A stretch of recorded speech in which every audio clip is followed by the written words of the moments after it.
বিশ্ববিদ্যালয়ে মোক যিটো সন্মান দিলে, সন্মানটোৰ কাৰণে মই বিশ্ববিদ্যালয়ক ধন্যবাদ জ্ঞাপন কৰিছোঁ। তাৰ লগতে মই কৃতজ্ঞ। আৰু এই কৃতজ্ঞ হোৱাৰ দিশটোৰ সম্পৰ্কতে মই এষাৰ কথা আপোনালোকক ক'ব খুজিছোঁ। আপোনালোকে নিশ্চয় মন কৰিছে যে এতিয়া আমি যিটো সময়ত আছোঁ সেইটো এটা বেলেগ সময়। আজিৰ কাগজ যদি কোনোবাই চকু ফুৰাইছে দেখিব আমাৰ এজন ল'ৰা আৰ্দুলি কাশ্যপ। আৰ্দুলি কাশ্যপে আমেৰিকাৰ এখন বিশ্ববিদ্যালয়ৰ পৰা ফেল'শ্বিপ পাইছে। আৰু এই ল'ৰাজন কিছুদিনৰ আগত মোলৈ আহিছিল অৱশ্যে। তেওঁ অসমীয়া সাহিত্যৰ ওপৰতেই সেই বিশ্ববিদ্যালয়ত কাম কৰিবলৈ দিছে। আৰু সেই সংক্ৰান্ততে মোৰ বুলিও আহি ওলাইছিলে। অৰ্থাৎ আমাৰ সাহিত্য এতিয়া আমেৰিকাত অপৰিচিত নহয়, মুঠেই অপৰিচিত নহয়। আৰু তাৰ প্ৰমাণ মই আপোনালোকক অন্য ধৰণৰ দিব পাৰিম, কাৰণ মইনো লিখিব পাৰিছোঁ, কিন্তু সেই লিখাও তেওঁলোকে আমেৰিকাৰ কাগজত অনুবাদ কৰি দিয়ে আজিকালি। গতিকে নতুন যিখিনি আমাৰ ল'ৰা ছোৱালী সেইসকলৰ সন্মুখত এটা বৰ সুন্দৰ দিন আহি পৰিছে। তেওঁলোকে এইটো গ্ৰহণ কৰিব লাগে, যিটো আমি পোৱা নাছিলোঁ। আমি মুঠেই পোৱা নাছিলোঁ। আমি বহুত ওখৰা বাটেদি আগবাঢ়িব লগা হৈছিল। আপোনালোকে আজি মই এনেই কৈছোঁ কথাষাৰ আপোনাক। ভদ্ৰেশ্বৰ ৰাজখোৱাৰ এটা প্ৰবন্ধ ওলাইছে একেখন কাগজতে। ভদ্ৰেশ্বৰ ৰাজখোৱা নগাঁও কলেজৰ হেডুটি ডিপাৰ্টমেণ্ট অসমীয়া আছিলে। তেখেতে কি গল্প লিখিছিলে, প্ৰবন্ধটোৰ নামটো দিছে গল্পকাৰৰ মনৰ কথা বুলি। অৰ্থাৎ এতিয়াৰ পৰা 70 বছৰমানৰ আগৰ এজন গল্পকাৰে তেওঁৰ মনৰ কথা নতুনদৰে কৈছে। আৰু প্ৰবন্ধটো পঢ়ি নতুনদৰে দেখিব যে তেওঁ তেতিয়াৰ দিনৰ কথাবোৰ কৈছে। কিন্তু এতিয়া এনেকুৱা এটা দিন হ'ল, মোৰ ব্যক্তিগত অভিজ্ঞতাটো বৰ বেলেগ ধৰণৰ। এইবিলাক ক'বলৈ গ'লে গোটেই গালিয়ে পাৰিব, ঘণ্টাৰ পিছত ঘণ্টা লাগি যাব। অলপ দিনৰ আগতে মই এটা চেষ্টা কৰিছিলোঁ যে প্ৰথম যিখন নোবেল পুৰস্কাৰ পোৱা হৈছিলে কিতাপ মানুহ যিজন, তেওঁৰ গল্পৰ পৰা আৰম্ভ কৰি ক্ৰমাগতভাৱে গোটেই নোবেল পুৰস্কাৰ পোৱা এটা গল্প অনুবাদ কৰিব নোৱাৰি।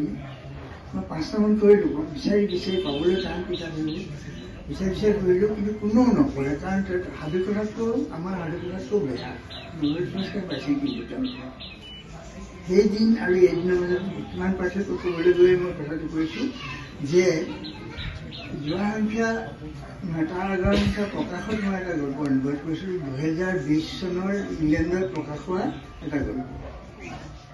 কিন্তু পাঠকৰ পৰা যিটো ৰিয়েকশ্যন দেখিলোঁ, সেই পাঠকে গল্পটো গ্ৰহণ কৰা নাই। কাৰণ গল্পটো নামেই গল্প। সেই গল্প কেনেকৈ হয় তেওঁ লিখিছে, আৰু পাঠকে গ্ৰহণ কৰা নাই। গতিকে তেতিয়াৰ পৰা এতিয়ালৈ সাহিত্যৰ যিটো গতি আৰু পৰিৱৰ্তন, এইটোৰ লগত ভাল মিলাই চলা বৰ টান। আৰু আমাৰ নতুন ল'ৰাখিনিয়ে সেইখিনি পাৰিব লাগে। তেওঁলোকৰ সন্মুখত সম্পূৰ্ণ মসৃণ বা তাত এইটো আমাৰ নাই। গতিকে মোৰ ক'বলগীয়া ইমানেই যে আমি বিশ্বত নতুন ৰূপত, নতুন চেহেৰাৰে, নতুন পৰিচয়েৰে আমাৰ সমাজটো দাঙি ধৰিব লাগে। আৰু এই কাম নতুন লিখকসকলে কৰিব। মই আৰম্ভতে কৈছিলোঁ যে মই কিয় কৃতজ্ঞ মই কওঁ যে মোক যিহেতু বিশ্ববিদ্যালয়ে দিয়ে তাৰ অন্য অৰ্থ এনেকুৱাকৈ ল'ব পৰা যাব ভালকৈ যে ই মোৰ সাহিত্য মই যি লিখিলোঁ ভালে বেয়াই, ই এটা একাডেমিক এটা স্বীকৃতি এটা পালে। কাৰণ এতিয়াৰ পৰা 20 বছৰ, 50 বছৰ, 100 বছৰ যেতিয়া 500 বছৰৰ পিছত তেওঁ কিতাপ পঢ়িব বুলি আশা কৰিছে। ৰবিচক্ৰই কৈছিল যাতে 100 বছৰ পঢ়ি 100 বছৰ মূৰত পঢ়িবা। যদি মই কৈ থ'ব পাৰোঁ তেওঁ 500 বছৰ আশা কৰিছে। ক'ৰবাত এটা প্ৰবন্ধটো লিখিছে পৃথিৱীত 500 বছৰৰ পিছত তেওঁ লিখা পঢ়িব নকৰে অসমীয়া মানুহে পঢ়িব। কাৰণ তেওঁ যিবিলাক ছাবজেক্ট লৈছে মই বুজিয়ে নাপাওঁ।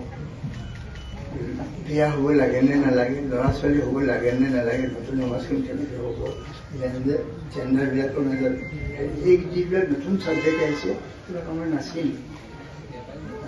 এতিয়া কিন্তু সেই ছাবজেক্টবিলাক আহিছে আৰু তেওঁলোকে তাৰ ওপৰতে লিখিছে। অকল দুটি নহয় দেই, সিহঁতৰ যিটো গ্ৰুপ তেওঁলোকে লিখি আছে। গতিকে এই যিটো একাডেমিক স্বীকৃতি হয়তো মই পালোঁ, অন্ততঃ মই নিজে আত্মশ্লাঘ এটা লাভ কৰিছোঁ আৰু পাইছোঁ বুলি যদি পালোঁ, তেনেহ'লে তাৰ কাৰণে মই সুখী। কাৰণ কোনোবা ল'ৰাই কেতিয়াবা হয়তো পঢ়িবলৈ ভাল বুলি মানুহটোক দিল্লীতকৈ দিছে ইউনিভাৰ্চিটিত। সেইটো মোৰ কাৰণে বৰ এটা ডাঙৰ প্ৰাপ্তি। মই তাৰ কাৰণে কৃতজ্ঞতা জ্ঞাপন কৰিছোঁ। আৰু আপোনালোক সকলোকে আজি মোৰ এই আনন্দৰ সমভাগী হোৱাৰ কাৰণে মই ধন্যবাদ জ্ঞাপন কৰিছোঁ। মই অকলে পোৱা নাই, মই লিখিছোঁ এঠাইত নহয় বহুত ঠাইত লিখিছোঁ যে মই ঘৰ গুণা মানুহ, শিৱসাগৰৰ পৰা বৰ ৰাইজ হোৱা নাই। অসম আইনসভাত সভাপতি হ'লোঁ, তেতিয়াহে মই অসমখন দেখিছোঁ। তাৰ আগতে মই শিৱসাগৰতে থাকিলোঁ। গাঁও ভূই ক'ত ককৰা আছে, ক'ত কি গাঁও আছে এইবোৰ তেতিয়াহে দেখিছোঁ। তাৰ আগতে মই দেখা নাছিলোঁ। কিন্তু এই শিৱসাগৰে মোৰ প্ৰত্যেকটো বিন্দু তৈয়াৰ কৰিছে। শিৱসাগৰ মই অসংখ্য বাৰ অসংখ্য ধৰণে লিখিছোঁ, কবিতা লিখিছোঁ, উপন্যাসত লিখিছোঁ, চবতে লিখিছোঁ। গতিকে কোনোবাই যদি অদূৰ ভৱিষ্যত শিৱসাগৰৰ বিষয়ে কিবা চিন্তা কৰিব পাৰে, মোৰ কিতাপ অকণমান পঢ়িলে মই ভাল পাম। অধিক নকওঁ, মোৰ কৈছোঁ আৰু স্মৃতি আৰু চিন্তাটোতে লগেই নলয়। এইখিনি সময় কৰা নাই, কথা কোৱাৰ অভ্যাস নাই, বহুত বছৰ হ'ল। মানে কলেজৰ পৰা ওলোৱাই কিজানি 3 বছৰতকৈ বেছি দিন হ'ল। ইয়াৰ ভিতৰত আৰু বক্তব্য দিয়া নাই। সকলোকে মই পুনৰবাৰ কৃতজ্ঞতা জ্ঞাপন কৰিছোঁ, ধন্যবাদ কৰিছোঁ, আশীৰ্বাদ কৰিব যাতে বাকী থকা দিনকেইটা কিবা কিবি কৰি থাকিব পাৰোঁ। আৰু এনেই থাকি ভাল এনেও নালাগে মোৰ, কিন্তু কিবা কিবি কৰি থাকিবলৈ ভাল। কিন্তু অসুবিধা হয় যে কিবা সাংঘাতিক কিবা লিখাটো বিচাৰে, সম্পাদকো বিচাৰে, ৰাইজেও বিচাৰে। ইমান বয়স হ'ল একেবাৰে অতি জ্ঞান গৰ্ভ কিবা লিখক, কিন্তু সেইটো লিখিবলৈ যে কলমো নাই, চকু নাই, মোবাইলটো নাই, তেওঁলোকে নাভাবে। গতিকে যি পাৰোঁ কালি যাতে মই কৰি যাব পাৰোঁ, সেইটোকে আশীৰ্বাদ কৰিব। ধন্যবাদ।